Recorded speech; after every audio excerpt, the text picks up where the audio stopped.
Oke, bismillahirrahmanirrahim. Assalamualaikum warahmatullahi wabarakatuh. Selamat siang Semeton CNS. Kita kenalan dulu nggak sih?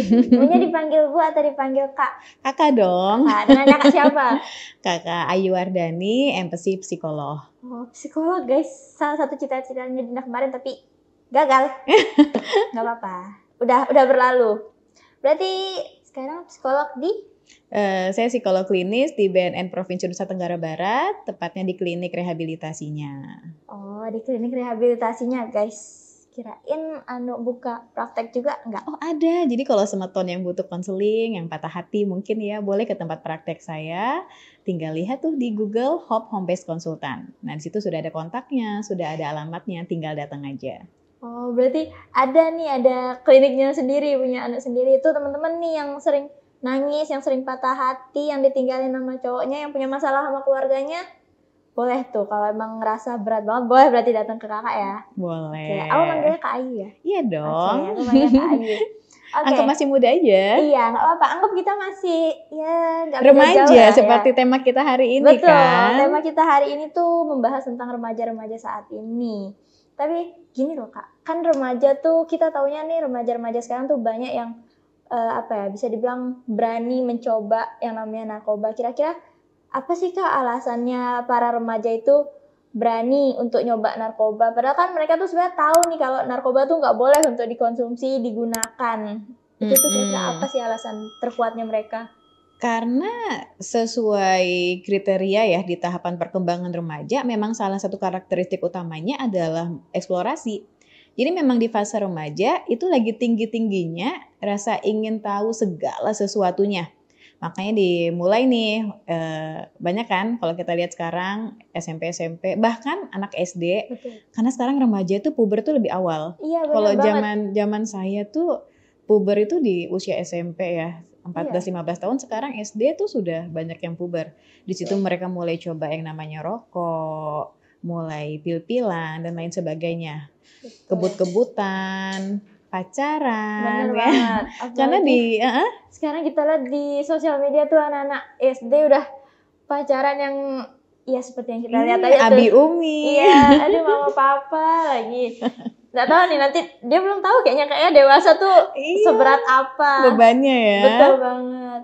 Oke, jadi memang di fase remaja itu adalah fase eksplorasi, di mana mereka pengen coba segala sesuatunya, termasuk narkoba ini. Karena kan sekarang ini informasi terkait narkoba itu ada di mana-mana. Di media sosial, di media cetak, berita. Walaupun yang diberitakan adalah hal yang negatif dari narkoba, tapi itu kan membuat otak berpikir terus-menerus dengan narkoba, selalu terpapar. Kenapa sih kok narkoba dilarang? Kenapa sih kok narkoba ini, kok narkoba itu? Kenapa sih banyak banget artis pakai narkoba? Kenapa sih kayak gini-gini? Sehingga akhirnya lama-lama mereka yang penasaran untuk mencoba sendiri narkoba itu seperti apa. Oke, berarti karena bisa dibilang info yang dia dapat kayak cuma sekedar kenapa kita nggak boleh pakai narkoba lah, kenapa itu bisa memicu yang melarang kita menggunakan narkoba. Jadi kayak itu yang nimbulin rasa penasarannya mereka. Iya, karena di remaja tadi saya sampaikan kriteria salah satu karakteristik perkembangannya remaja itu adalah eksplorasi.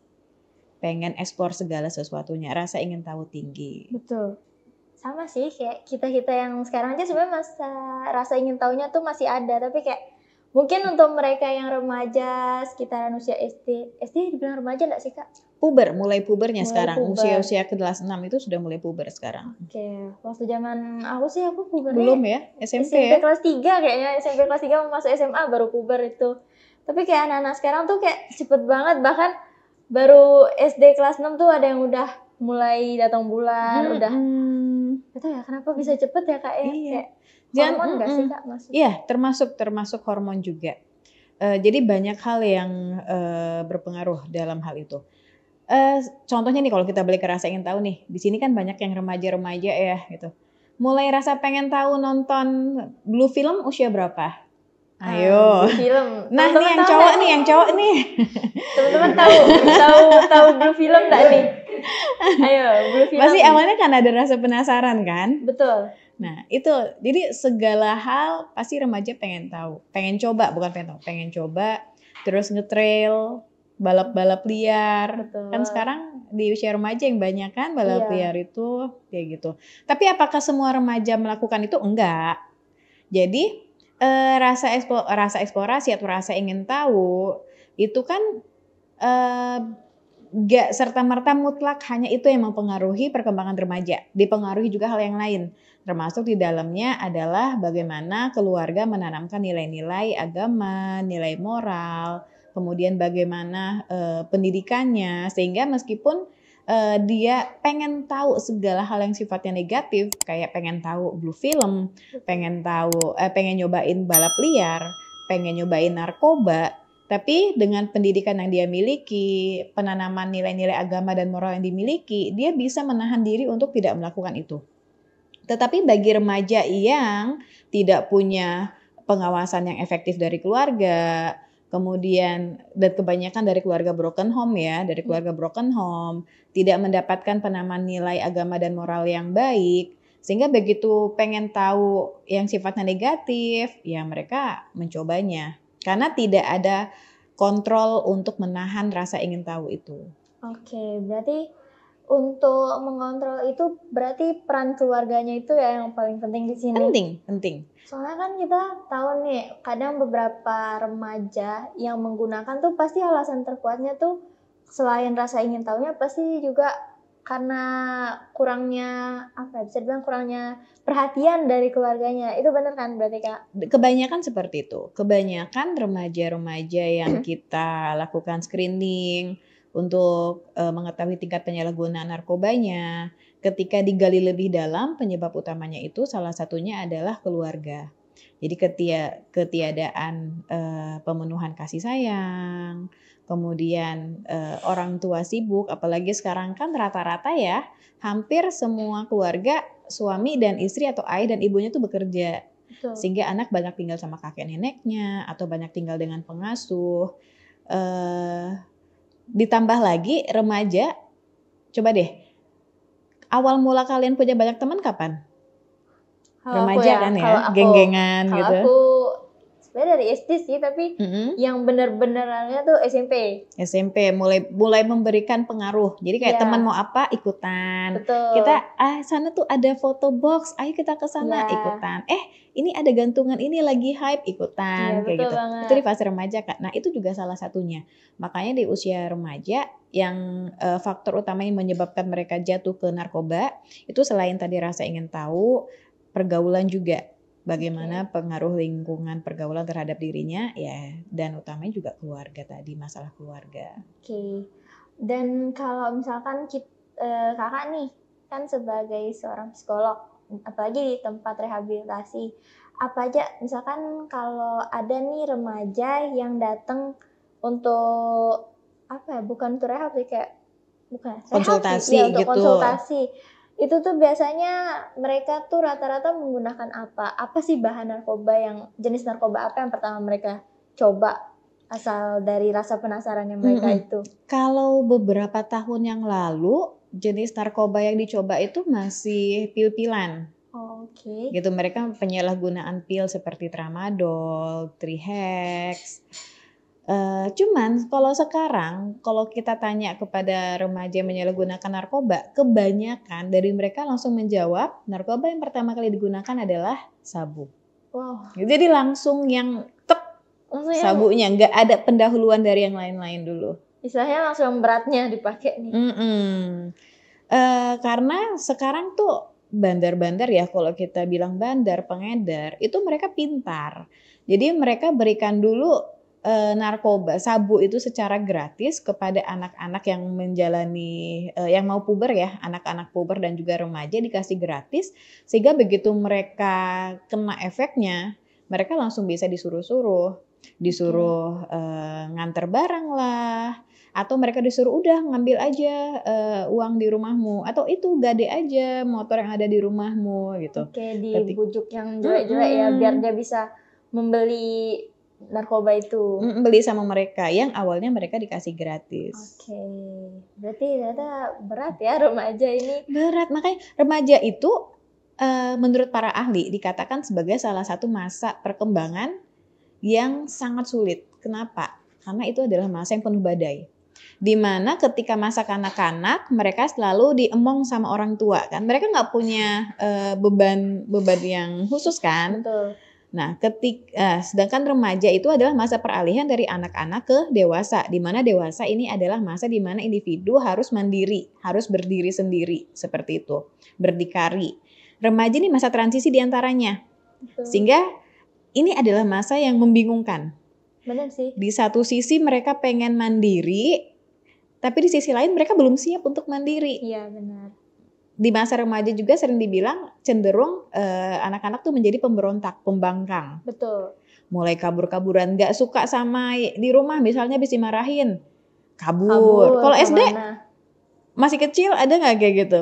Dimarahin, paling masuk ke kamar ya, atau ngadu sama om, tante, kakek, nenek itu.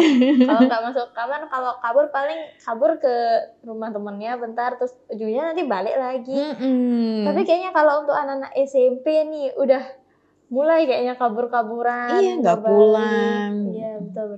Kayak gitu. Berarti masa remaja nih bisa dibilang masa labil juga ya Kak ya? Iya, masa penuh badai, labil secara emosi. Kalau dulu ngerasain emosi, tiba-tiba happy, tiba-tiba sedih, bangun pagi happy, ngeliat gebetan deket sama yang lain kok sedih. Langsung down gitu. Langsung kayak, udah hilang, gitu. Udah langsung hilang moodnya gitu. Iya gitu. Kayaknya itu sampai sekarang tetap ada sih. Masih ya? Gitu. Kayaknya masih ada nih teman-teman CNS nih, kayaknya masih ada yang kayak gitu. Dan kalau misalkan nih seorang remaja, gimana sih caranya dari teman-teman atau dari kakak nih sebagai psikolog nih, gimana caranya nge-warning para remaja itu biar mereka tuh nggak mencoba atau berpikir untuk memakai narkoba itu, gimana caranya? Kalau aku melihat ketika aku menangani kasus remaja, kuncinya itu bukan di remajanya, individunya, tetapi di keluarganya, terutama di orang tua. Jadi bagaimana membuat lingkungan, karena kan untuk anak itu lingkungan utamanya masih di keluarga ya, dengan orang tua, saudara, kayak gitu.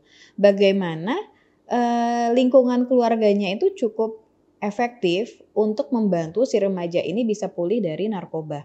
Gak cuman pulih, bisa mencegah anaknya, anak remaja ini menyalahgunakan narkoba. Jadi kuncinya ada di rumahnya, di orang tua dan di keluarganya. Kuncinya berarti ini yang ada orang-orang yang ada di dalam rumah itu sendiri dan bagaimana kondisi rumah itu. Bener banget. Kalau misalkan rumah nih kan kita taunya nih, kalau orang awam nih, secara awam taunya rumah tuh ya paling tempat istirahat, tempat kita neduh dari hujan panas, pokoknya untuk kita tidur lah bahasanya. Tapi kalau misalkan bagi anak-anak atau remaja, rumah ini apa sih seharusnya? Apakah rumah itu untuk mereka ceritakah ke orang tuanya, atau mereka merasakan punya yang namanya privasi di dalam rumah itu, gimana Kak? Baik. Sebenarnya nggak cuma di remaja, mulai usia anak-anak sampai dewasa bahkan sampai lansia, sebaiknya rumah yang kita tinggali itu bukan sekedar tempat berlindung, tapi juga menjadi rumah yang nyaman. Betul. Karena ketika cuma jadi tempat berlindung, ya udah susah banget di luar baru pulang. Nanti udah butuh kesenangan keluar lagi. Benar. Ya kan? Iya. Sama kayak contohnya kalian deh. Kalian ngerasa happy di rumah atau di mall? Di mall. Di mall. Di mall. Di mall. Betul. Merasa nyaman, bisa menghabiskan waktu berjam-jam, di mall nggak berasa kan? Iya, betul. Walaupun cuma duduk di kafe, nongkrong, ngopi, duduk, udah enjoy aja ya. Di rumah dengan posisi yang sama cuma duduk ngopi, gimana rasanya? 5 menit, 10 menit, 15 menit? Bosen. Langsung bosen. Bosen. Itu ketika rumah belum menjadi tempat yang nyaman buat kita. Karena ketika rumah udah menjadi tempat yang nyaman, ada masalah di luar, kalian pasti akan pulang ke rumah. Ada hal yang negatif di luar, kalian akan pulang ke rumah. Gitu. Begitu juga dengan remaja yang sudah menjadikan rumah sebagai tempat yang nyaman. Jadi ketika di luar mereka dapat pengaruh yang negatif atau didorong untuk hal-hal yang sifatnya negatif, mereka akan tahu, oh aku harus segera pulang. Betul. Kembali ke tempat yang aman, tempat yang nyaman.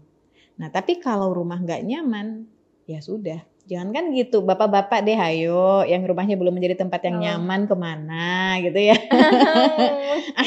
dijawab di kolom komentar aja ya bapak-bapak yang tahu tempat pulangnya nyamannya di mana. Oke. Kalau misalkan nih, kan kita nggak tahu ya Kak, pemikiran orang tua sama pemikiran anak-anak atau remaja atau bahkan yang seusianya Dinda tuh kan kadang tuh bertolak belakang pemikirannya. Mungkin menurut orang tuanya rumah nih udah dibilang, ini loh rumahmu, tempatmu nyaman, tempatmu pulang. Tapi bagi anak-anak tuh belum tentu rumahnya dia tuh jadi tempat nyamannya mereka, tempat mereka mau cerita kalau mereka ada masalah. Karena kan kadang orang tua tuh suka nggak sadar gitu kalau rumah mereka tuh sebenarnya nggak nyaman. Iya, kira-kira gimana sih bentuk atau karakteristik sebuah rumah itu bisa dikatakan nyaman? Rumah yang nyaman ya. Kita balik dulu ke tadi yang Dinda bilang, bener banget sekarang ini banyak sekali bentrok pemikiran antara orang tua dengan anak. Menurut orang tua itu rumah sudah nyaman, menurut anak belum. Kenapa? Karena di zaman yang sekarang ya, kenyamanan itu banyak diukur dengan materi. Benar. Makanya orang tua sampai dua-duanya bekerja kan, yang karena rasa sayangnya kepada anak, itu pengen memberikan kenyamanan agar anaknya nggak susah, makan enak, tidur enak, baju bagus, pendidikan bagus meskipun mahal. Jadi semua diberikan. Dengan kompensasi akhirnya tidak banyak waktu di rumah. Padahal rumah udah dibuat sebagus mungkin. Iya benar. Lengkap permainan. Coba deh sekarang datang ke rumah yang ada anak-anaknya. Pasti mainan lengkap, kalah taman bermain. Benar. Contohnya rumah-rumah artis ya kita. Iya. Nah, gitu ya gitu. Tapi apakah itu adalah rumah yang nyaman bagi anak? Mungkin mereka belum bisa mengungkapkan, mungkin mereka happy aja deh beliin mainan. Yep. Tapi bagaimana dalam hatinya? Nah, ketika di usia remaja itu bukan kenyamanan buat dia, itu yang membuat kemudian dia akan merasa lebih betah di luar. Betul banget. Banyak kasus remaja lebih betah justru di rumah temennya. Yap, benar. Apalagi coba deh, kan dulu banyak banget kita main ke rumah temen karena soalnya kalau di rumah kamu tuh pasti mama kamu masakin, kayak gitu. Hal yang simpel seperti itu. Nah itu tuh sebenarnya sudah sinyal bahwa si remaja ini butuh kasih sayang dari orang tuanya. Jadi belum tentu menurut orang tua rumah itu udah nyaman, belum tentu buat anak nyaman karena perbedaan-perbedaan yang seperti itu.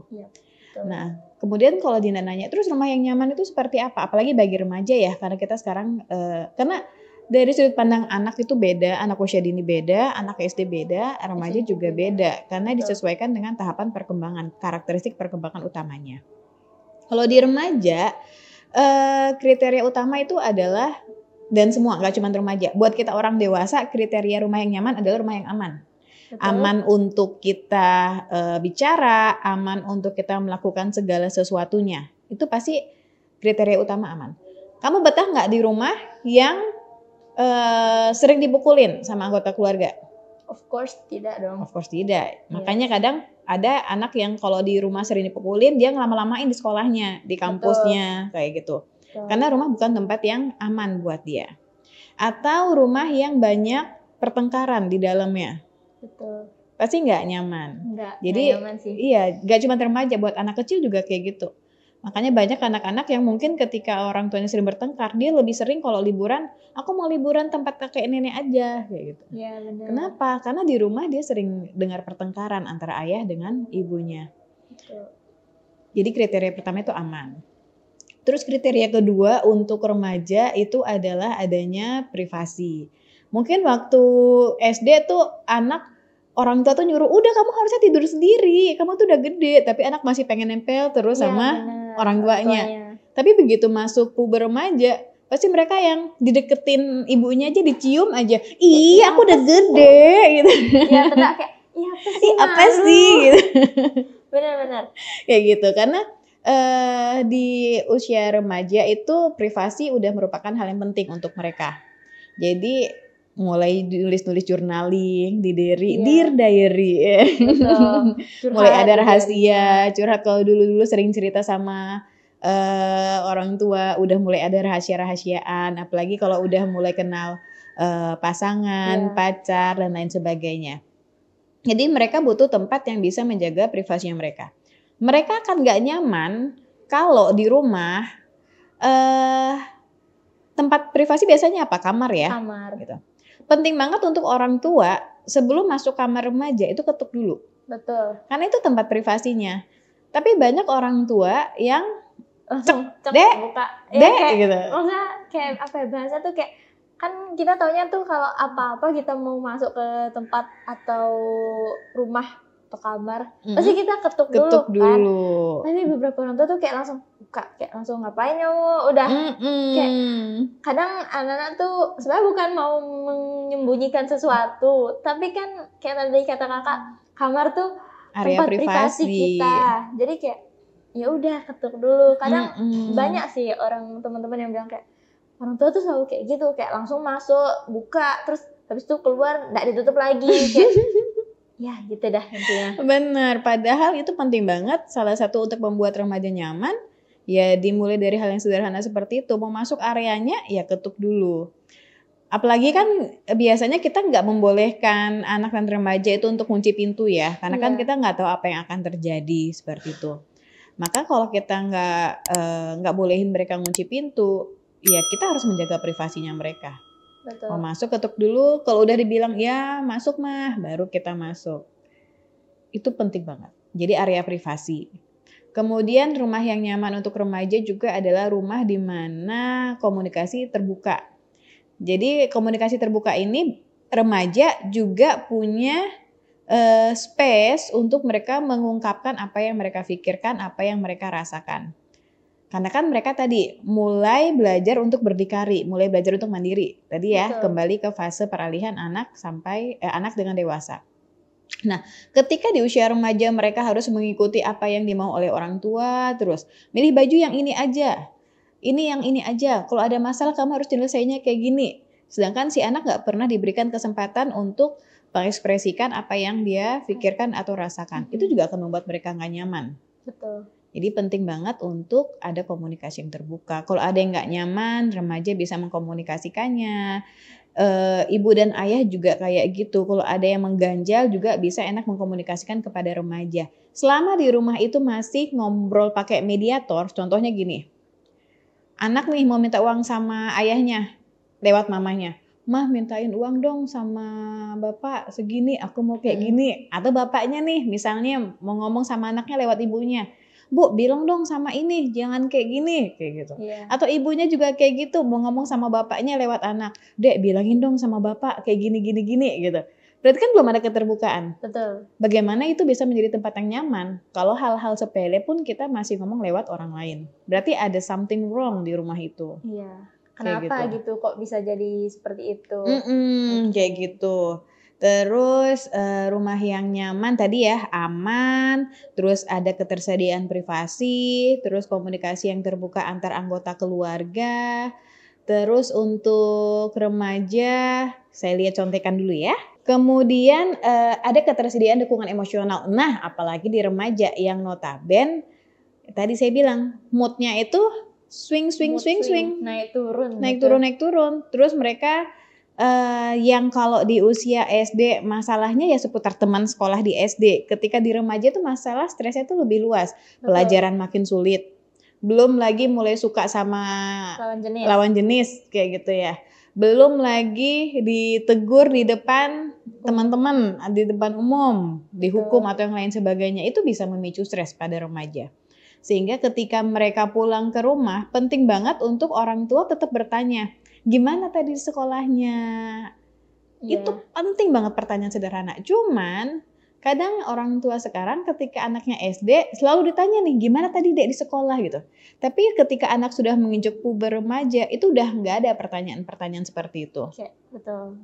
Padahal penting banget itu untuk mereka. Sehingga mereka punya wadah di rumah. Oh, di rumah ada loh wadah di mana aku bisa mengeluarkan hal-hal negatif yang tadi aku rasain di luar. Atau wadah untuk aku menceritakan hal-hal yang positif yang tadi aku alami di luar. Itu penting banget. Jadi ada dukungan emosional di rumah. Kemudian yang gak kalah penting juga adalah kegiatan bersama keluarga. Nah ini tadi yang terkait dengan kamu di mall fun gak? Nyaman gak? Enak gak? Nah bagaimana caranya agar di rumah kita merasakan hal yang sama kayak kita jalan-jalan ke mall. kita happy, kita fun, kita nyaman, ya caranya bagaimana agar rumah kita menjadi tempat bermain untuk semua anggota keluarga. Betul. Tapi kayaknya jarang ada rumah Iya, yang kan bisa buat jarang karena sekarang kita semua itu main gamenya individual, pakai Iya, HP. pakainya Zaman dulu kan gadget, terus- enggak. Zaman Iya. dulu mainan ular tangga, monopoli, yang kita main harus yang bareng-bareng, Iya. kayak duduk satu harus meja. ngumpul gitu. Iya, halma, ya Betul. kan? Kalau sekarang kan enggak, main walaupun saya main kok sama anak saya, kita main sama-sama Mobile Legend. Ya iya, ayahnya di kamar, anaknya di kamar, main bareng Main memang bareng gitu. memang, Tapi nggak dalam satu Enggak tempat yang iya, sama. dan enggak harus di rumah. Iya betul. Anaknya di mall juga bisa tetap main kayak Benar, gitu. Nah, sedangkan kalau kita mau jadiin rumah yang nyaman, jadiin rumah itu adalah tempat di mana anak merasa happy, di mana dia akan selalu rindu pulang ke rumah. Betul. Gitu. Jadi misalnya nih, ini bisa dibuktikan pada anak yang misalnya merantau. Seminggu 2 minggu, kangen banget pulang ke rumah. Oh berarti rumah itu tempat yang nyaman. Betul. Tapi ketika mereka pengen segera keluar dari rumah, terus sampai di rantauan tuh ya udah happy, nggak kepikiran pulang. Oh berarti rumah bukan tempat yang nyaman Benar. buat dia. Sesimpel itu. Sesimpel sebenarnya kita itu. tahu kalau Rumah karena- udah jadi tempat yang iya. nyaman atau belum? Betul. Kayak gitu. Jadi buat ayah dan bunda, papa mama, mulai dari anak sedini mungkin ajak mereka main itu di rumah. Jadi main tuh nggak melulu di mall. Ayo kita ke Times, nggak boleh disebut merek ya. Nanti kita tempat promosi bermain. lagi gitu. Ayo kita ke sini, enggak. Tapi bagaimana? Ayo kita main ini di rumah. Nah itu yang harus diperbanyak. Jadi perbanyak mainan-mainan yang multiplayer di rumah. Jangan mainan-mainan yang single player kayak gitu. Oke. Nah terus yang terakhir juga yang nggak kalah penting, memang untuk remaja itu aturan. Namun di usia remaja, kalau di usia SD, usia anak-anak ya, karena kita mau membiasakan anak yang bisa mengikuti struktur dan aturan dengan jelas, jadi aturan juga harus konsisten. Betul. A ya A, B ya B. Kamu salah ya harus dapat konsekuensi. Kamu berperilaku baik, kamu akan mendapatkan reward. Nah, di usia remaja penting banget untuk kita memberikan space untuk negosiasi. Misalnya, jam tidur adalah jam 9, kayak gitu. Nah, di usia remaja kan kadang sudah mulai ada ekskul. Contohnya misalnya basket, yang kadang kan kalau basket karate itu latihan kadang malam ya, kayak bener. gitu. Nah, kita berikan tetap aturan itu ada, bukan berarti kita hapus aturannya, nggak boleh pulang di atas jam 9 gitu. Tapi kita buat aturan itu fleksibel tapi tetap bertanggung jawab. Contohnya, oke, kamu pulang terlambat ya karena memang kamu latihan. Betul. Bukan karena yang nongkrong, main, kebut-kebutan. Itu yang perlu diberikan kepada remaja. Jadi aturan itu tetap ada, tapi lebih fleksibel. Dengan catatan, kita ajarkan remaja untuk mereka lebih bertanggung jawab menjalankan aturan yang fleksibilitas yang diberikan di dalam aturan tersebut. Oke. Banyak ya teman-teman kriteria rumah itu bisa dianggap rumah yang nyaman. Sebenarnya simple, Sepele tapi kadang suka susah. Iya, suka diabaikan gitu. Iya, karena kembali lagi yang ke tadi, banyak kita berpikir dengan kita memberikan materi, buku yang bagus, buku cerita yang bervariatif, mainan yang edukatif, itu cukup. Sama kayak kita muslim ya, kayak gitu. Iya. Bukan saya mendiskreditkan agama saya sendiri, enggak. Banyak sekali orang tua yang sejak dini anak diajarkan ngaji. Benar. Hafalan. Betul banget. Ya kan? Ya. Jadi fokus ke banyaknya hafalan oleh anak. Dan itu bangga banget kalau anaknya misalnya usia TK sudah hafal juz amma. Atau bahkan sudah hafal berapa juz kayak gitu. Tapi banyak sekali orang tua yang lupa pondasinya. Bahwa dalam agama pondasinya itu bukan berapa banyak surat yang kamu hafal. Tapi keimanan. Betul. Keimanan kepada Allah Subhanahu wa Ta'ala. Gitu.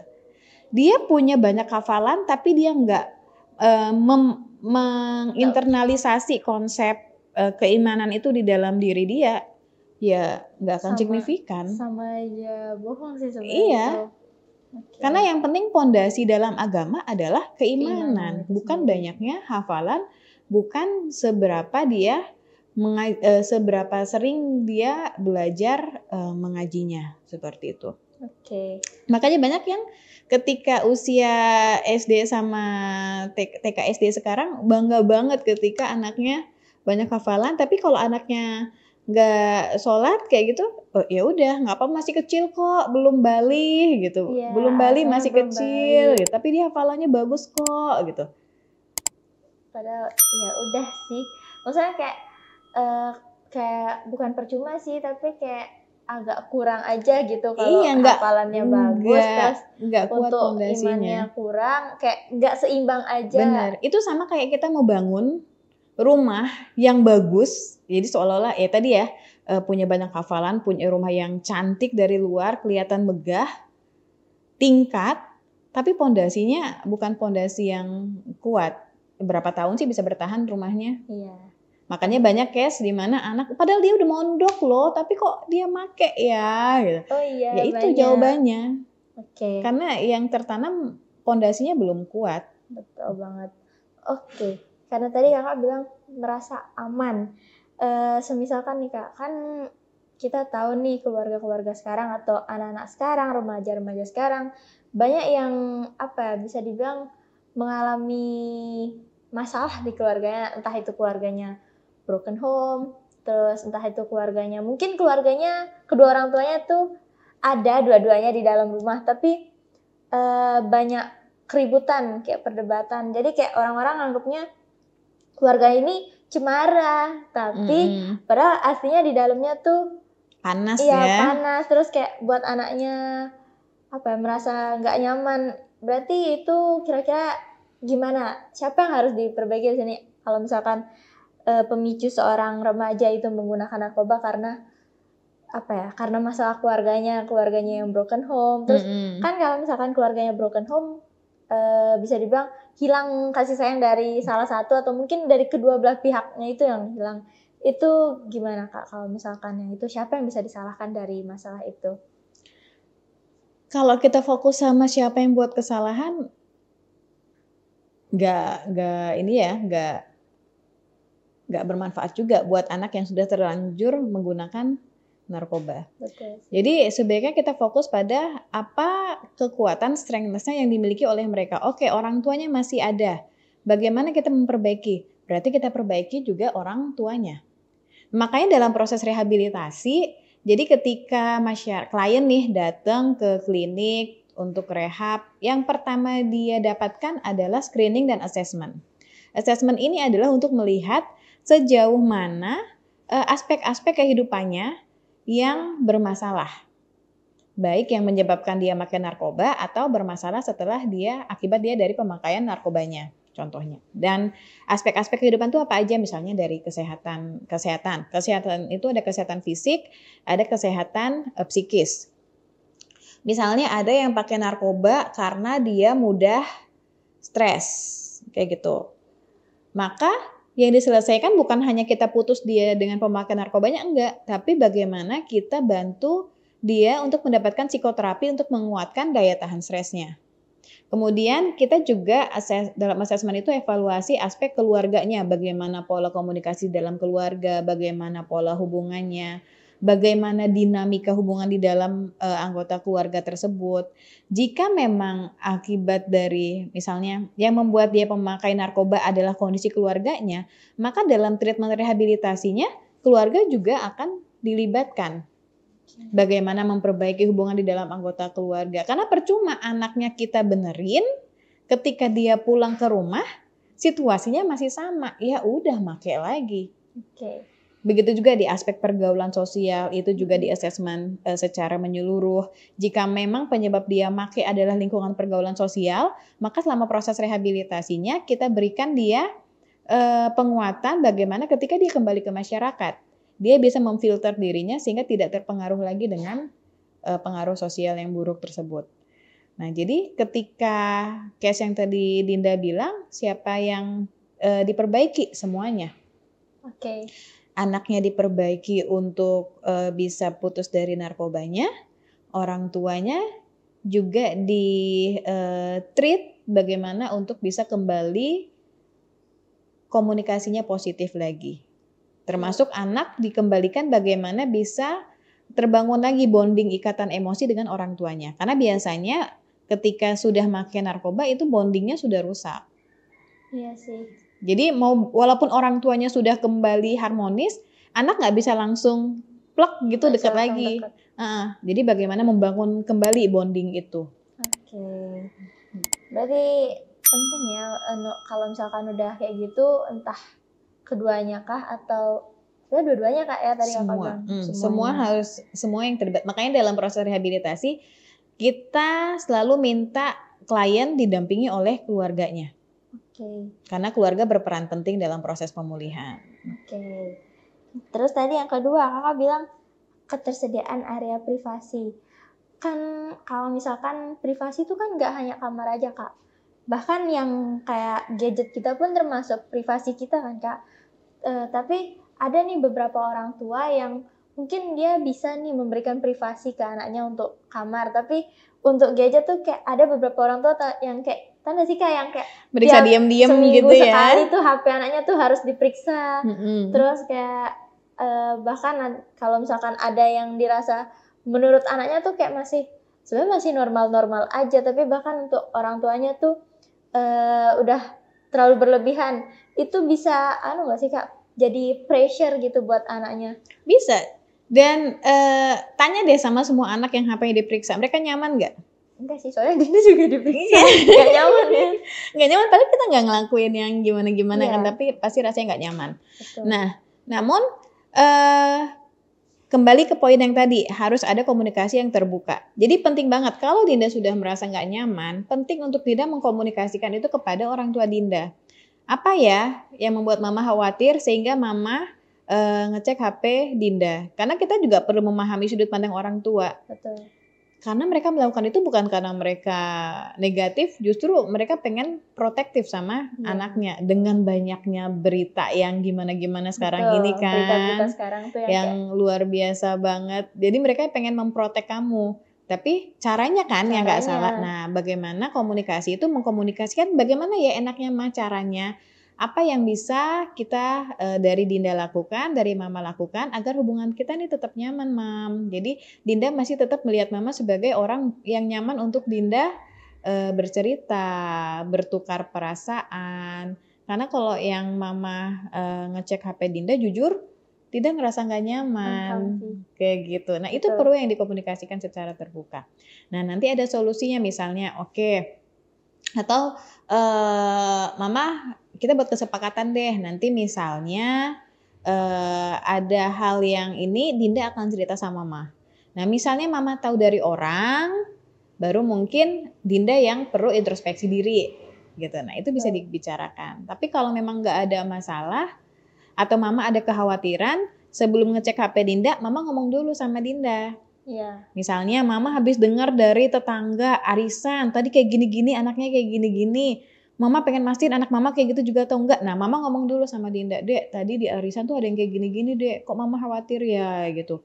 Dinda kayak gitu enggak, tapi biar Mama tenang boleh enggak Dinda nunjukin. Itu kan lebih enak ya. Betul. Daripada mentok-mentok langsung setor HP gitu. Diambil, apalagi kalau dengar kadang tetangga tuh kan suka ngerosting, padahal kadang gak bener yang dirostingnya. Apalagi kalau dibilang itu anaknya tuh udah pacaran tau, padahal kita lempeng-lempeng aja nggak ada yang pacaran, terus kayak langsung diambil, kamu punya pacar, kayak mana HP-mu sini, mana pacarmu, kayak apaan sih? Iya, itu juga berarti itu nyambung juga ke komunikasi terbuka antara anggota keluarga.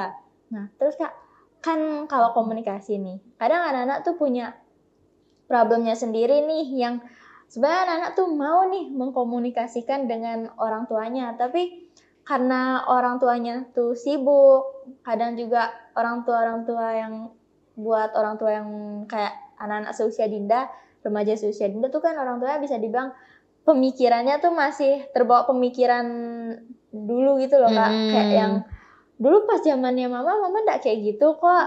Terus enggak, ada yang bilang kayak, kamu cuma begitu aja masa capek, kayak anaknya mau cerita nih, misalkan ada masalah di sekolah, terus kayak mau ceritain, tapi mamanya langsung Responnya bilang kayak, langsung gitu ya. apaan sih kamu cuma gitu aja, udah capek. Apalagi kan kalau kita tahu Kak, sekarang kan remaja tuh stresnya tuh bisa dibilang mungkin berat ya stresnya, udah tugas, terus entah dia ikut kegiatan apa lagi. Tapi orang dewasa nganggapnya sepele iya, gitu kayak, ya. kamu cuma gitu aja stres, mama lebih stres. Itu gimana Kak caranya biar orang tua tuh sadar kalau misalkan anak tuh juga bisa stres gitu, kalau anak tuh juga bisa tertekan, dan anak tuh sebenarnya mau loh untuk komunikasiin itu. Karena beberapa orang, kita nggak berbicara orang tua saja, beberapa orang tuh berfokus pada dirinya sendiri. Betul. Terkadang karena mereka memang mengalami stres, sehingga mereka tidak melihat orang lain mengalami stres sebesar mereka. Benar. Nah, bisa jadi mamanya Dinda juga sedang dalam kondisi yang stres, dan dia menganggap kondisi inilah yang harusnya membuat stres. Kalau kondisi yang kamu harus belajar, itu kan tanggung jawab kamu sebagai pelajar. Iya. Kalau kamu harus ngerjain skripsi, ya itu kan memang wajar mahasiswa ngerjain skripsi kayak gitu. Betul. Jadi penting banget untuk kita menyamakan frekuensi, bahwa stres itu nggak melulu tentang nyari uang loh, kayak gitu. Betul. Bahwa banyak loh yang skripsinya itu nggak selesai sampai drop out karena mereka tidak bisa mengendalikan stresnya mereka. Nah, Dinda nggak mau itu terjadi. Dinda pengen mendapatkan dukungan nih, terutama dari mama sebagai orang tua Dinda, untuk support Dinda, kasih semangat Dinda. Ayo Dinda pasti bisa. Walaupun mama nggak ngerespon deh, mama dengerin aja Dinda. Itu Dinda udah seneng gitu. Iya. Karena kan Dinda nggak punya pacar, kan mama nggak boleh Dinda pacaran. Berarti mama harus dengerin dong. Nah, Betul. gitu.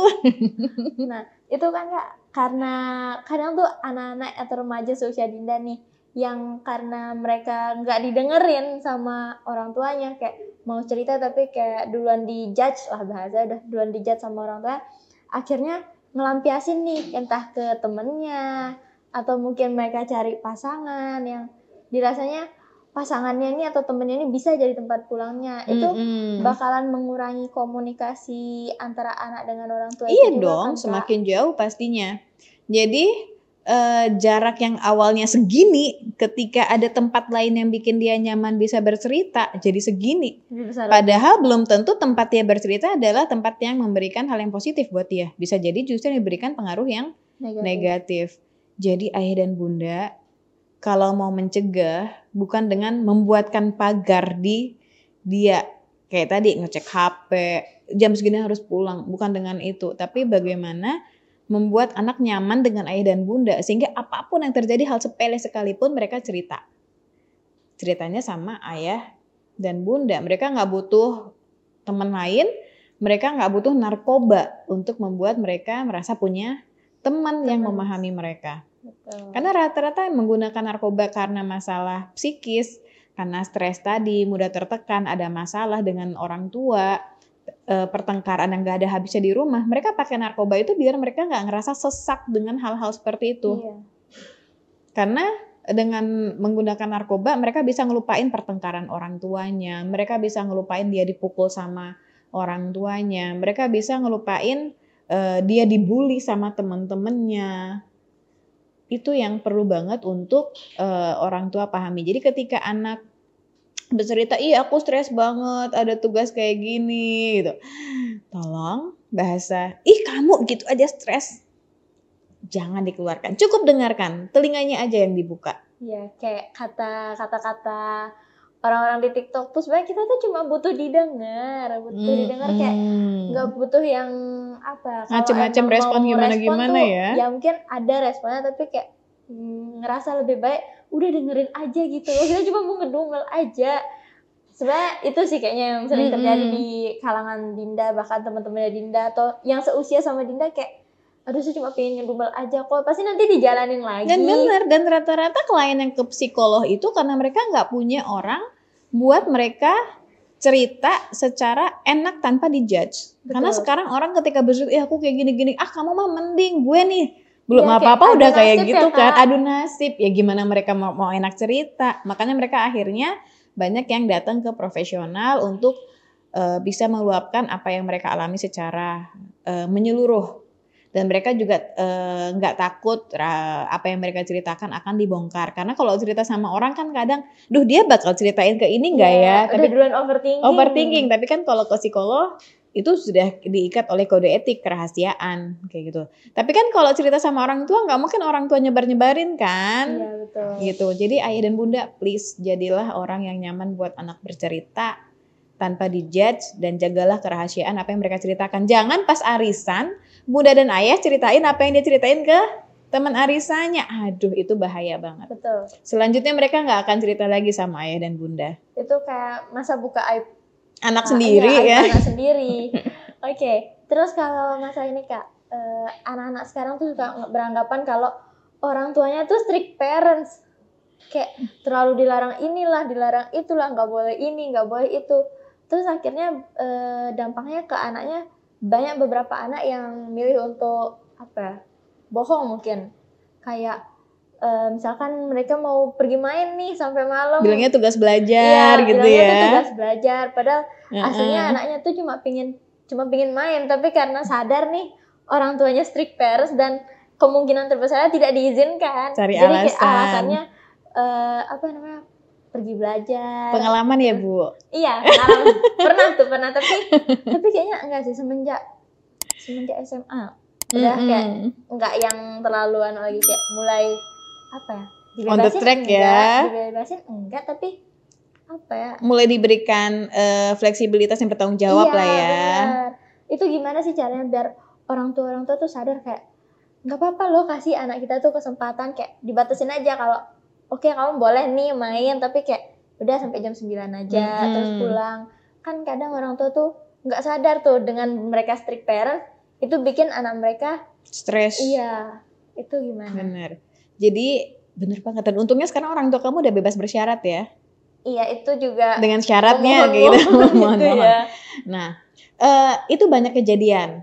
Jadi kalau nggak salah beberapa waktu lalu tuh kan ada kasus ya, anak yang muncak tapi bilang sama orang tuanya ada kegiatan sekolah terus hilang atau bagaimana saya lupa.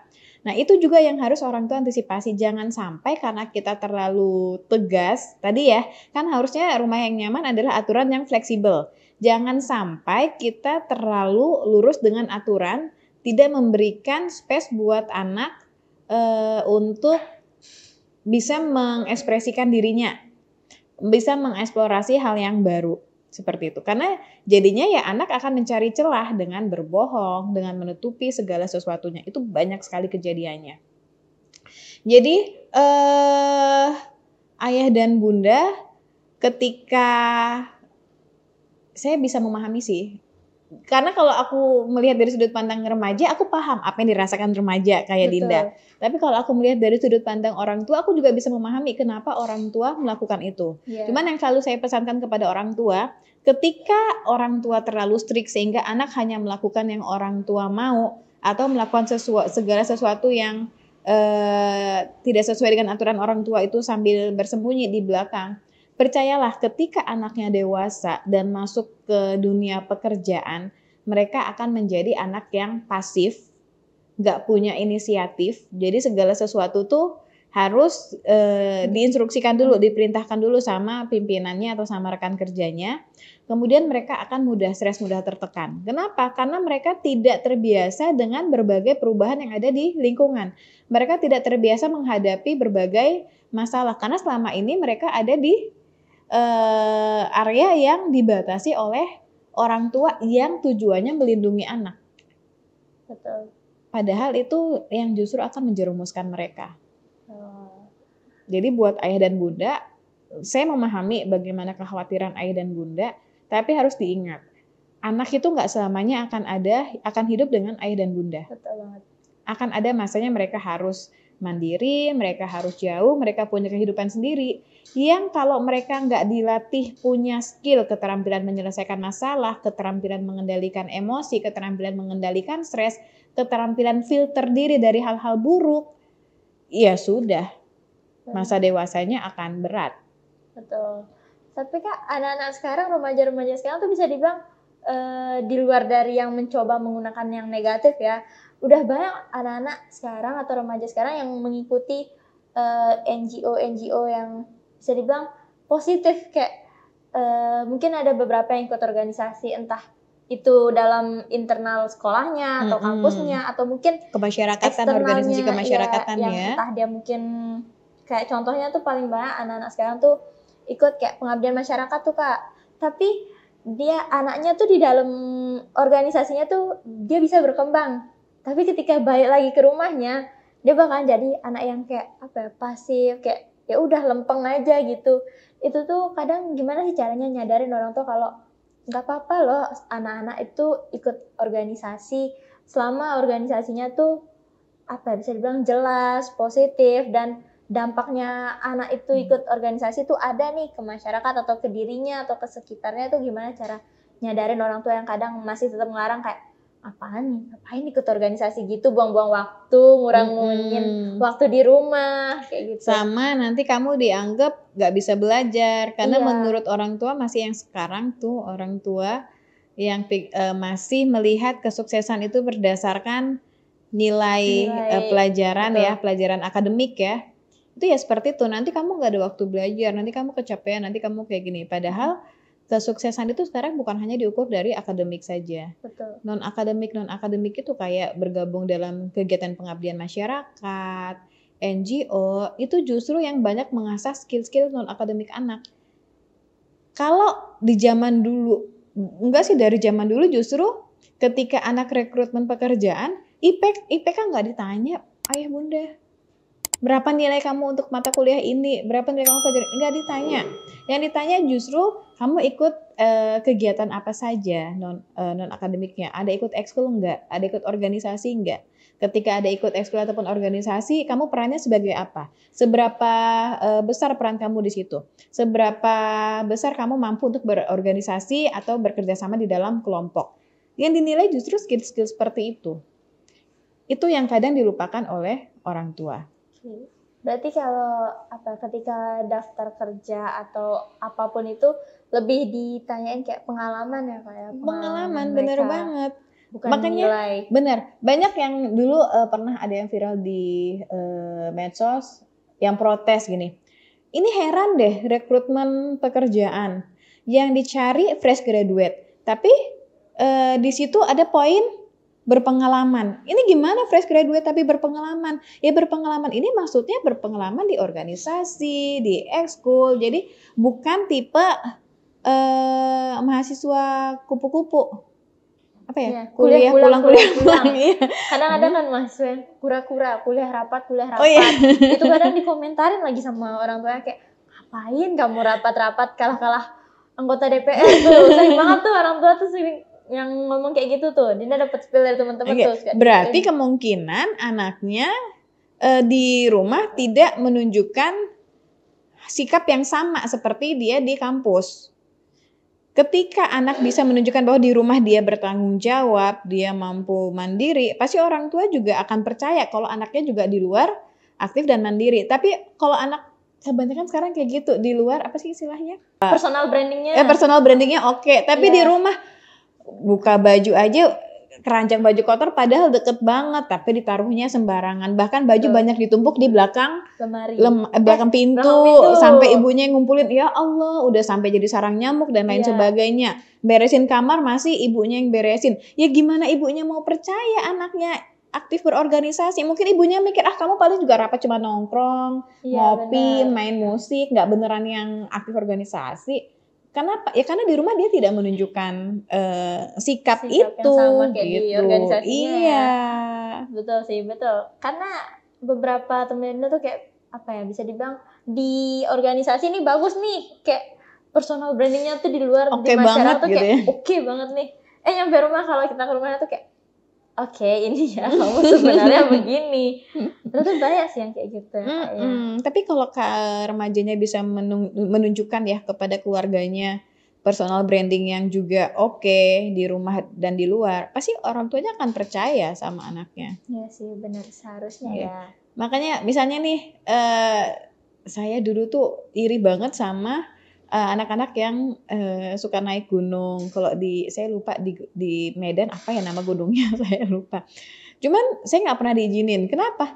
Karena di rumah tuh saya sering sakit-sakitan. Betul. Mak pijit, mak pegel, mak ini, mak keroin, mak iniin. Gimana saya mau dipercaya dilepas Bener. untuk muncak gitu. Iya. Kalau Dinda nih, karena nggak tahu ya, Dinda NGO emang seneng ikut organisasi-organisasi, tapi kalau udah nyampe rumah itu udah tinggal capeknya doang itu. Wajar nggak kalau orang tua habis itu marah? Kamu nih sibuk banget di luar. Iya bener, kayak baru kemarin minggu nih Kak, Sabtu Minggu tuh ada kegiatan tuh, ada open recruitment. Kegiatannya dari hari Sabtu pagi jam 7. Terus setelah itu kegiatan malamnya ada jurit, tapi di tempat camp. Nah di malam itu nggak tidur sama sekali tuh kan, kayak kurang istirahat lah, begadang karena jurit, apalagi dapat bagian harus kelilingin hutan itu. Nah itu kan capek banget tuh. Jadinya nyampe rumah besoknya jam 2 hari Minggu, nyampe rumah kayak udah lempeng, kayak ada pun tidur dulu pun bentar. Jadi kayak langsung dapat orang tua tuh langsung kayak, udah mending gak usah ikut organisasi, akhirnya gitu usah kan ikut apa-apa kalau kamu ternyata ujungnya capek, gak ada bantu. Iya pasti ada, ketika orang tua melarang kita melakukan sesuatu pasti ada penyebabnya kenapa Betul. mereka ngelakuin itu. Jadi bukan serta-merta mereka nggak membiarkan anaknya untuk mengeksplorasi, tapi mungkin orang tuanya melihat, oh anakku belum bisa untuk melakukan itu dalam Iya. sudut pandang orang tua. Tapi sedangkan dari sudut pandang anaknya, mereka tuh hanya butuh kayak, kalau dari Dinda ya, karena kemarin kayak gitu, cuma butuh bentar aja, kasih gitu, tidur bentar nih, bentar sampai sore, sampai asar, bentar aja, nanti balik lagi kok udah. Tapi ya gitu, pasti nanti mungkin di pandangan orang tua tuh khawatir ya Kak ya. Iya khawatir. Takut anaknya kecapean, terus sakit. Benar. Jadi Dindanya yang juga perlu sampaikan kepada orang tua, mungkin sebelum berangkat nih biar orang tua nggak kaget, mah ini Dinda mau ikut kegiatan nih Sabtu Minggu, kegiatannya nginep, nanti kegiatannya tuh ada kayak gini. Manfaatnya tuh nanti kayak gini. Cuman mungkin nanti di hari Minggunya Dinda akan agak capek mah, jadi Dinda akan istirahatnya mungkin pagi sampai siang lah mah. Cuman dibandingkan capeknya Dinda, manfaatnya lebih banyak. Jadi Betul. orang tua nggak kaget begitu, ini anak, oh berarti ini kegiatannya udah bikin dia sakit, bikin dia capek, udah deh kamu nggak usah ikut. Jadi bisa tuh di awal dibilang, Dinda mau kegiatan kayak gini, agendanya gini, kemungkinan hasilnya akan kayak gini, bisa. Cuman tunjukin juga bahwa tapi manfaatnya kayak gini. Dinda akan dapat banyak skill baru di sini. Skill kerja sama tim, skill keberanian, skill kepemimpinan, yang mana itu akan bermanfaat banget buat Dinda di masa yang mendatang. Betul. Gitu. Itu Tapi bisa kemarin akhirnya nggak jadi dimarahin sih, soalnya ditanyain dulu tuh Kak, emang kamu ngapain? Kamu jadi apa sih di situ? Terus akhirnya kayak bilang aja, ya udah pagi sampai siang, maksudnya dari pagi sampai mau ke tempat campnya ya udah emang nggak ngapa-ngapain. Job desk-nya Dinda di malam harinya, sama dari mulai pensinya itu jadi MC sampai besok paginya. Terus akhirnya sana paham ya. Kayak yaudah deh sana deh istirahat, nggak usah ngomong. Ya udah akhirnya selesai. Kalau dijelasin bisa kan? Iya, sebenarnya komunikasi terbuka itu kuncinya. Jadi komunikasi itu penting, tidak hanya ke pasangan kalian aja. Nah tuh. Ke keluarga kalian juga penting. Karena yang paling penting itu adalah keluarga kalian. Pasangan tuh bisa nomor sekian. Benar. Yang penting keluarga, orang tua. Karena ketika kalian ada masalah, wahai remaja-remaja, yang menolong di garda depan itu adalah orang tua. Betul. Sesayang apapun pacar kalian gitu. Iya. Tetap nomor sekian kan lah pacar kalian itu. Iya, karena mereka bukan akan menjadi orang pertama di garda terdepan yang akan membantu ketika kalian ada masalah. Beda lagi konteksnya kalau udah bukan pacar, udah suami, udah istri, itu gitu. baru beda lagi konteksnya. Oke. Wah, udah kemana-mana ya? Nggak terasa ya Kak? Bahasanya udah ngalor ngidul. Banyak banget. Tapi mungkin sebelum kita mengakhiri, closing statement dari Kakak untuk entah itu buat orang tua, buat remaja yang dari SD ke SMP, atau mungkin yang lagi masa-masa dari umur 20, umur dewasa berapa sih Kak? Aku lupa. Tergantung, kalau ahli ada yang 19 ke atas, ada yang umur 21 ke atas, tiap ahli beda-beda. Tergantung kita mau pakai sudut pandang ahli yang mana. Oke. Dari Kakak deh closing statement buat semua semeton CNS yang lagi nonton nih. Baik. Oke, semeton CNS, baik ayah, bunda, orang tua, anak, kakak, adik, pesan saya adalah ayo kita sama-sama berusaha menjadikan rumah kita adalah rumah yang nyaman untuk semua anggota keluarga. Baik itu rumah yang nyaman untuk ibu, jadi ibu di rumah bukan merasa sebagai pembantu rumah tangga. Betul. Terus juga rumah yang nyaman juga untuk ayah, rumah yang nyaman juga untuk anak-anaknya. Untuk semuanya dengan cara apa? Dengan cara kita main bareng di rumah, kemudian kita lakukan hal-hal yang bisa memberikan kenangan yang manis untuk semua anggota keluarga. Kemudian rumah yang nyaman juga rumah yang tadi, yang kuncinya memberikan keamanan, baik keamanan fisik maupun keamanan psikis bagi semua anggota keluarganya. Kita semua bisa buat rumah kita sebagai rumah yang nyaman. Oke, thank you Kak. Oke, itu bincang-bincang kita siang, sore aja lah ya, anggap sore. Makasih banyak loh Kak Ayu. Sama-sama Dinda. Mau berkomunikasi. Kita udah banyak banget nih diskusi ya. Dari yang remaja sampai masalah kehidupan kayaknya dibahas hari ini. Makasih Kak. Sama-sama. Semoga bisa kita ngobrol lagi di next episode atau di episode yang mana aja nantinya. Dan buat teman-teman yang udah nonton dari awal sampai akhir, semoga ada yang bisa kalian petik. Gak mungkin gak ada yang bisa kalian petik dari obrolan kita berdua tadi tuh, banyak banget yang bisa kalian dapetin, yang bisa jadi apa ya, yang bisa untuk buka pemikiran kalian kayak, oh ternyata keluarga tuh yang paling utama. Jadi kayak kalau dari Dinda mungkin seburuk-buruknya keluarga, tetap keluarga tuh yang nomor satu untuk tempat pulang. Dan terakhir nih dari Dinda buat teman-teman yang lagi di jalan pulang, ini udah mau jam pulang, hati-hati di jalan karena kayaknya jalanan bakalan rame karena masih hari kerja dan anginnya juga lagi kencang. Jadi buat teman-teman hati-hati di jalan, semoga selamat sampai tujuan. Dan kalau udah nyampe rumah, yang tinggal sama orang tuanya jangan lupa salaman sama orang tuanya ya. Dan juga cerita-cerita sama orang tuanya ngapain aja di luar. Kalau emang kalian gak ditanyain sama pasangan kalian kayak how was your day? Udah ceritain aja ke orang tua kalian. Mau orang tua kalian dengar atau enggak, yang penting cerita. Yang penting kalian lega aja mengeluarkan itu. Sekian dari Dinda pamit undur diri. Terima kasih buat Semeton CNS yang sudah menonton dari awal sampai akhir. Wassalamualaikum warahmatullahi wabarakatuh dan selamat sore, sampai jumpa. Bye bye. Bye bye.